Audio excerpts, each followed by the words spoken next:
Welcome to the Reluctant Stars podcast, a podcast where father and son duo come together to discuss anything and everything every day. Hey son, when you see the Union Jack and the flag of St. George hanging on the lamppost in your neighborhood, how does that make you feel? Well, I really don't. It doesn't really bother me, as it is England and they should have the right to fly their own flag. Therefore, let them carry on. That's interesting and it's quite refreshing to hear an optimistic young voice. I'm, however, not that optimistic.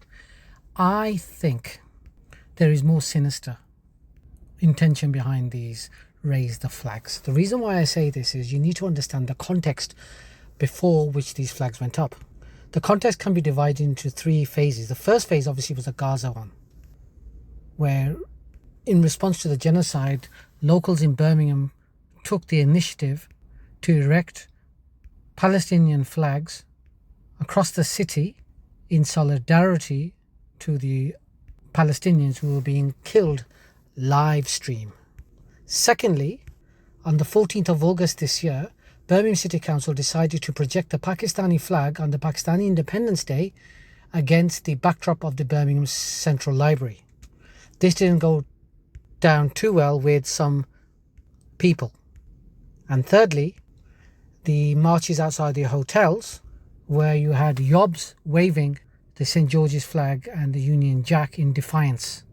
As a result of these three independent but somewhat connected episodes in the city, there were some who wanted to respond, and in particular to the Palestinian flags. Some saw the Palestinian flags as symbols of desecration, and there were some others who thought both the Palestinian flag and the Pakistani flag was an Islamization of the city.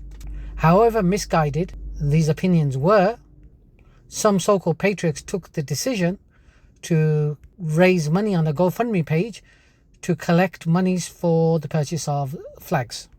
These flags were then distributed, and the so-called Raise the Flags or Raise the Colours movement began from the Wheelie Castle area in Birmingham. This movement then spread across the city in certain areas and then across the country from Carlisle to Portsmouth in what they identified as strategic areas. While many of the flag erectors were sincere, there were some which had much more covert racist views, gallivanting like they're some kind of crusaders from the 8th, 9th centuries.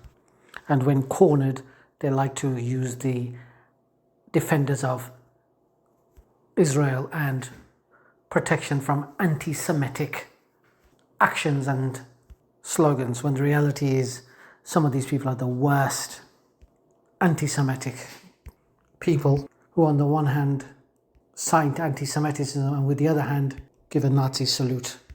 Yes, I know Joe Public is aloof and can be somewhat emotional when it comes to issues such as immigration and patriotism, but that is no defense.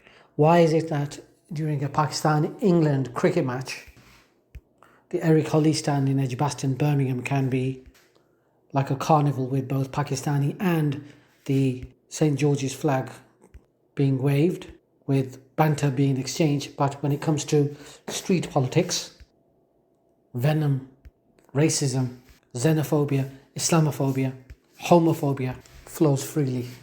Just because some of these people wear suits now and trying to defend street patriotism doesn't mean they are diplomats. Far from it, in my opinion. People like Lee Anderson, Nigel Farage, Tommy Robinson, Jenrick, and others are horrible, divisive figures. So like I said before, the flag is not the problem, it's the intention behind it which is. Us British Asians have no problem with the flag. And in fact, if you remember from your recent trip to Pakistan, you saw some mansions in Pakistan and Kashmir which had the Union Jack waving from the rooftop. If the Pakistanis hated England and what it stands for, then why would they spend their hard-earned money and export a Union Jack to be erected on top of the rooftop. For me, it just doesn't make sense. This whole flag movement is just someone else's agenda being used to play Joe Public.